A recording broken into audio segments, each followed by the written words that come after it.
Gracias por regalarnos estos minutos para hablar sobre nuestro buen idioma. Hoy situamos nuestra lupa lingüística en el 17º Congreso de la Asociación de Academias de la Lengua Española, la ASALE. Se celebró en Quito, la capital de Ecuador, del 11 al 13 de noviembre.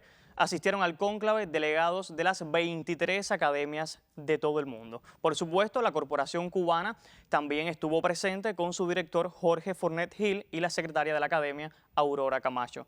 Les propongo ver ahora un fragmento de las palabras del director de la Real Academia Española y presidente de la SALE, Santiago Muñoz Machado, durante la inauguración del evento. En su intervención se refirió a cómo se fundaron las demás academias y la contribución de estas a mantener la unidad del español. Veamos qué más dijo Santiago Muñoz Machado. Trabajamos desde entonces en enriquecer el léxico, incorporando al diccionario lo mejor del lenguaje, el lenguaje más generalizado, el vocabulario más generalizado en América. Esto no fue fácil porque se trabajaba sobre un diccionario impreso que tenía límites de extensión, límites de lo que las máquinas podían coser en esos volúmenes impresionantes, y por más que se achicaba la letra y se apretaba el espacio, no cabían todas las palabras, además de la renuencia recurrente de algunos académicos españoles de incorporar el vocabulario de América. Yo creo que las costuras se rompieron gracias a la creación de las academias americanas, y hubo un momento simbólico que explica esa ruptura, que fue la edición del diccionario de 1925.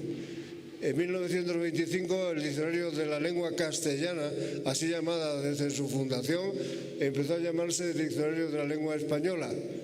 En la actualidad todavía preguntan algunos cuál fue la razón de ese cambio, que no, sin embargo, fue otra que el hecho de que en esa edición se incorporaron masivamente palabras procedentes de América.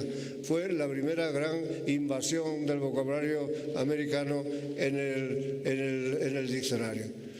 Hubo, como bien sabemos, un ingenioso presidente mexicano, don Miguel Alemán, que decidió, que propuso en 1951 la creación de nuestra Asociación de Academias de la Lengua.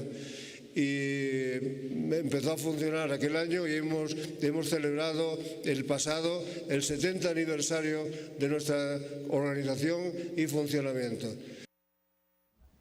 Hablemos ahora de las novedades de los proyectos panhispánicos promovidos por la SALE, sin duda de lo más esperado del Congreso. En la cita de Quito tuvo lugar la presentación de la segunda edición revisada y ampliada de la nueva gramática de la lengua española.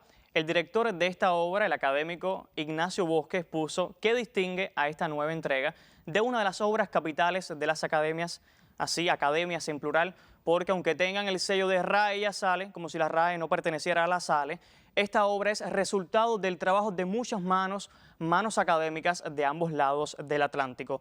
La primera novedad es que se presenta ahora como un texto más extenso, 3 volúmenes para los contenidos de morfología y sintaxis frente a los 2 de la primera edición de 2009. En una nota publicada en la web de la RAE se explica que la revisión se centró en varios aspectos. De ellos resaltamos la adición a cada capítulo de una bibliografía complementaria.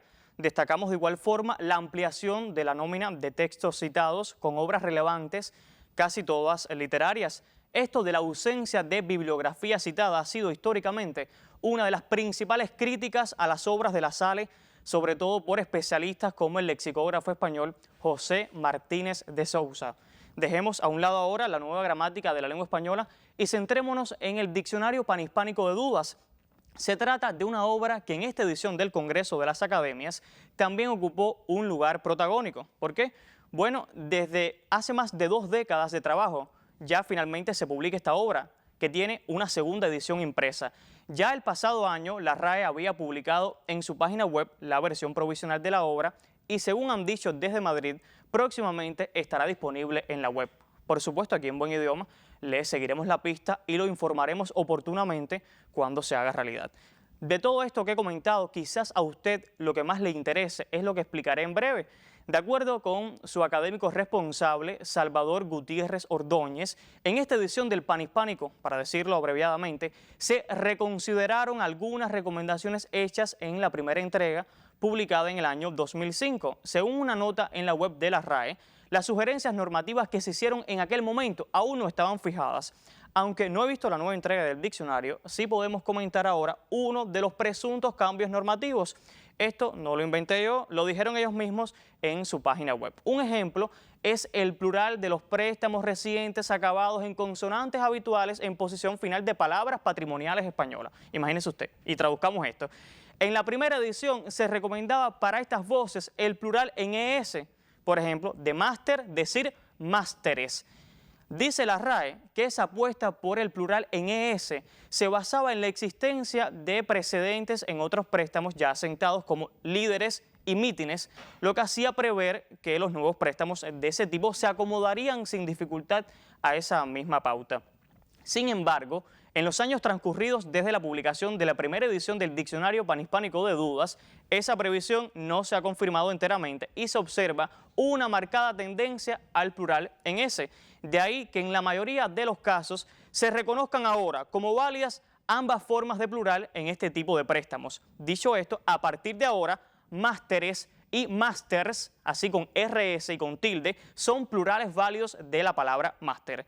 Dice la que limpia, fija y da esplendor que se abra así la puerta a que sea finalmente el uso de los hispanohablantes el que con el tiempo determine cuál de las dos formas acaba prevaleciendo, y al fin se han dado cuenta de ello, tarde pero seguro. En estas cuestiones normativas, como en muchas otras, el uso hace la norma. Ya lo dijo el académico Pedro Álvarez de Miranda, y aquí lo hemos citado hasta el cansancio: el error de hoy puede ser norma de mañana. Miren ahí el ejemplo, másters, censurado durante años y ahora por su extensión en el uso ya es válido. Me quedan más ejemplos sobre qué cambiará en la norma española. Si le interesa el tema, no se pierda las próximas entregas de nuestra sección. Y antes de la despedida, sería imperdonable que después de haber hablado sobre el Congreso de la SALE, no mencione un importante evento que se celebrará del 20 al 22 de noviembre aquí en La Habana. Se trata de la 13ª Conferencia Internacional de Lingüística 2024. Esta cita la prepara cada 2 años el Instituto de Literatura y Lingüística. Sobre dicha conferencia hablaremos próximamente en nuestra sección Buen Idioma al Día. Manténgase informado a través de nuestras cuentas en las redes sociales y en nuestro blog buenidioma.com. Hasta un próximo encuentro.